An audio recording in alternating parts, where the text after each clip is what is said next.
So I would say most of them are do's. There is nothing which cannot be done. Patients are mobile immediately after surgery. Even most of the patients can be discharged home. So for groin hernia, we ask the patients to wear a scrotal support because they are at a risk of developing a seroma. And most of the patients who have a very large hernia would develop a seroma. Seroma is water collection in the residual leftover sac of the hernia. So this fluid gets absorbed over a period of 3 months and at most 6 months. So no intervention is required. We just counsel the patients that they'll start feeling a hard ball, which can be like stony hard, and it is just cosmetic. They should not bother about it.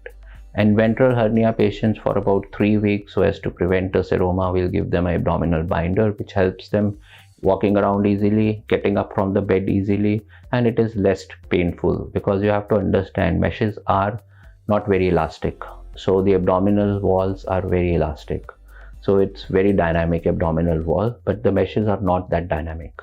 So once they are fixed and there is movement of the abdominal wall and the meshes get rubbed with the peritoneal cavity, will cause a little bit of pain, but these pain will persist for a couple of days and then everything will be fine.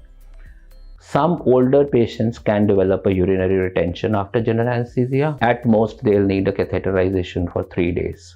So it is very, very patient friendly. And as compared to open surgery, I'll say it's a revolution doing hernias laparoscopically because the recurrence is less, negligible rather, and infection of the mesh is very, very rare. These were the concerns during open era when we were doing open surgeries.